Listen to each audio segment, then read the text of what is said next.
Welcome to ஜாசியரமா. Hello friends, இன்னைக்கு நான் உங்களுக்கு செஞ்சு காமிக்க போகிற ரெசிபி ரவா கேக். அதாவது மிடில் ஈஸ்டர்னில் ரொம்ப ஃபேமஸாக உள்ள பஸ்பூசாங்கிற ரவா கேக் தான் உங்களுக்கு செஞ்சு காமிக்க போகிறேன். இது ரொம்ப சிம்பிளாக இருக்கும். பார்க்குறதுக்கு மட்டும் இல்லை, இந்த கேக் சாப்பிட்றதுக்குமே ரொம்ப டேஸ்டியாக இருக்கும். கண்டிப்பாக இது சின்ன குழந்தையிலேருந்து பெரியவங்க வரைக்கும் எல்லாருக்குமே ரொம்ப பிடிச்சமான கேக்காக இருக்கும். இது ரொம்ப ஈஸியான மெத்தடில் தான் உங்களுக்கு செஞ்சு காமிச்சிருக்கிறேன். இந்த கேக் சுகர் சிரப்பை மேலே ஊற்றி சாப்பிட்றதால இது சாப்பிடும்போது நல்லா ஜூஸியாக இருக்கும், காஞ்சி போன மாதிரி இருக்காது, ரொம்பவே டேஸ்டியா இருக்கும். இந்த கேக் எப்படி செய்யலாங்கிறத வாங்க வீடியோக்குள்ள போய் பார்க்கலாம். இந்த கேக்கை ஈஸியான மெத்தட்ல உங்களுக்கு செஞ்சு காமிச்சிருக்கிறேன். ஃபர்ஸ்ட் ஸ்டெப்பா இதுக்கு சுகர் சிரப்பு நம்ம ரெடி பண்ணிக்கலாம். அதுக்கு அடுப்பில் ஒரு பாத்திரத்தை வச்சுக்கோங்க. அதுக்கு 1 கப் சுகர் சேர்த்துக்கோங்க. 1 கப் சுகருக்கு 1 கப் தண்ணி சேர்த்துட்டு ஒரு கரண்டியை வச்சுட்டு நல்லா கலந்து விடுங்க. இப்போ அடுப்பை பற்ற வச்சுக்கோங்க. சுகர் தண்ணியில் கரையிற அளவுக்கு நல்லா கலந்து விட்டுக்கோங்க. அதுக்கப்புறம் சுகர் நல்லா கரைஞ்சதுக்கப்புறம் தண்ணி நல்லா கொதிக்கணும். இந்த சுகர் சிரப்பு தண்ணி நல்லா கொதிச்சதுக்கப்புறம் ஃப்ளேமை சிம் பண்ணிட்டு ஒரு 5 நிமிஷம் அப்படியே விட்டோம்னா சுகர் சிரப்பு பிசு பிசுப்பு தன்மை வரும். அந்த ஸ்டேஜ் வந்தால் போதும். அதுக்கப்புறம் அடுப்பு ஆஃப் பண்ணிட்டு 1 டீஸ்பூன் அளவுக்கு லெமன் ஜூஸ் விட்டு கலந்து தனியாக எடுத்து வச்சுருங்க. அதுக்கப்புறம் 2வது ஸ்டெப்பாக ஒரு பவுல் எடுத்துக்கோங்க. அதில் 1 கப்பு வறுக்காத ரவையை சேர்த்துக்கோங்க. அதுக்கு 1 கப்பு பால் சேர்த்துட்டு நல்லா கலந்து விடுங்க. இந்த ரவையும் பாலும் ஒன்று சேர்ந்து நல்லா கலக்கிற அளவுக்கு கலந்து விட்டுட்டு ஒரு 10 நிமிஷம் மட்டும் ஊற வச்சா போதும்.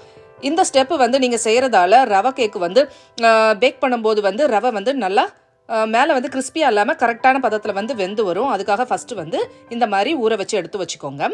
நெக்ஸ்ட் இன்னொரு பவுலில் 2 முட்டையை ஃபஸ்ட்டு உடச்சி ஊற்றிக்கோங்க. இப்போ 2 முட்டையை உடச்சி ஊற்றுனதுக்கு அப்புறம் 1 கப் அளவுக்கு சுகர் எடுத்துக்கோங்க. நான் எடுத்துருக்கிறது கிரானுலேட்டட் சுகர், அதாவது ஃபைனாக உள்ள சுகர் தான் எடுத்துருக்கிறேன்.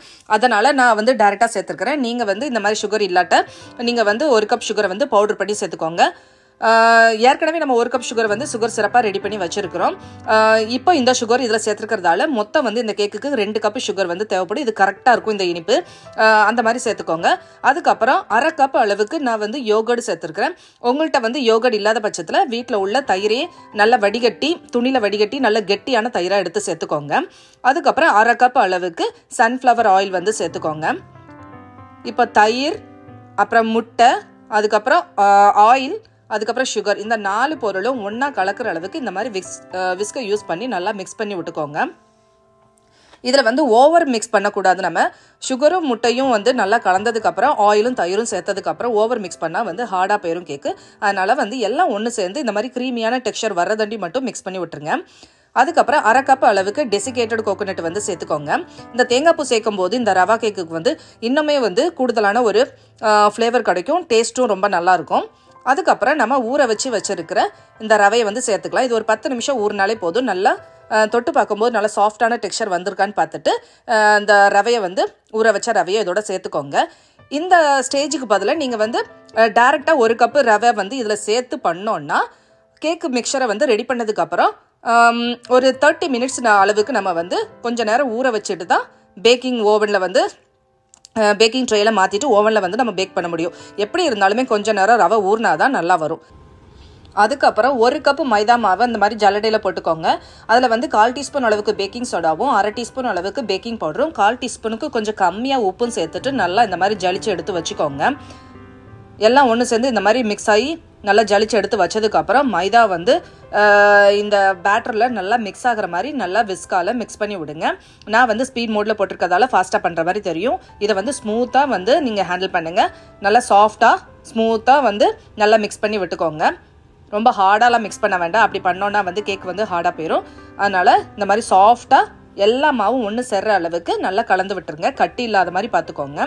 இந்த ஸ்டேஜ் வந்ததுக்கப்புறம் ஒரு லெமனோடைய தோல் லெமன் ஜஸ்ட்டை இந்த மாதிரி கேரட் துருவியை யூஸ் பண்ணி, அந்த பொடி துருவல் இருக்கும்ல, அதை யூஸ் பண்ணி இந்த மாதிரி துருவி சேர்த்துக்கோங்க. அந்த லெமனோடைய மஞ்சள் பகுதியை மட்டும் நல்லா துருவி சேர்த்துக்கோங்க. வெள்ளை பகுதி சேர்ந்துச்சுன்னா கசப்பாயிரும். அது இல்லாத மாதிரி 1/4 டீஸ்பூன் வர்ற அளவுக்கு இந்த லெமன் ஜஸ்ட்டை சேர்த்துக்கோங்க. அதுக்கப்புறம் 1 டீஸ்பூன் அளவுக்கு வெண்ணிலா எசன்ஸ் சேர்த்துட்டு நல்லா மிக்ஸ் ஆகிற அளவுக்கு நல்லா கலந்து விட்டுக்கோங்க. இப்போ நம்மளுடைய ரவா கேக் பேட்டர் சூப்பராக ரெடி ஆயிடுச்சு. இப்போ இதை ரெடியாக உள்ள ஒரு பேக்கிங் ட்ரேயில் நான் ஊற்ற போகிறேன். ஏற்கனவே இந்த ட்ரே நான் நெய் தடவி வச்சுருக்கிறேன்.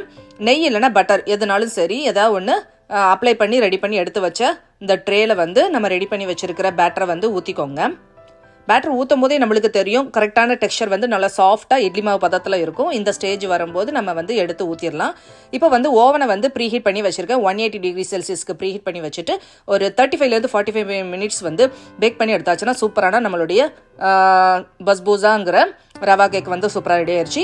இப்போ ஆல்ரெடி நம்ம ரெடி பண்ணி வச்சிருக்க சுகர் சிரப்பு வந்து ஆறிப்பே இருக்கும். அதாவது கேக் வந்து நல்லா சூடாக இருக்கணும், ஆனால் சிரப்பு வந்து ஆறிப்பே இருக்கும். அந்த ஸ்டேஜில் வந்து நம்ம ஊற்றிட்டு நல்லா இந்த வந்து சிரப்பு வந்து உள்ள அப்சர்வ் பண்ணுறதாண்டியும் நம்ம அப்படியே ஊற விட்டுறணும். கேக் வந்து நல்லா ஆறணும். ஆறினதுக்கப்புறம் இதை ஸ்லைஸ் போட்டு நம்ம பரிமாறிடலாம். இந்த கேக் வந்து சாப்பிட்றதுக்கு ரொம்ப டேஸ்டியாக இருக்கும். இந்த கேக் உங்களுக்கு பிடிச்சிருந்துச்சுன்னா உங்கள் வீட்டில் நீங்களும் ட்ரை பண்ணி பார்த்துட்டு எப்படி வந்துச்சுங்கிறத எனக்கு கமெண்ட் பண்ணி சொல்லுங்கள். அதோட இந்த வீடியோ பிடிச்சிருந்துச்சுன்னா உங்கள் ஃப்ரெண்ட்ஸுக்கு ஷேர் பண்ணுங்கள், லைக் பண்ணுங்கள், கமெண்ட் பண்ணுங்கள், சப்ஸ்கிரைப் பண்ண மறந்துடாதீங்க. உங்களை நெக்ஸ்ட் வீடியோ சந்திக்கும் வரை பாய் அண்ட் தேங்க்யூ.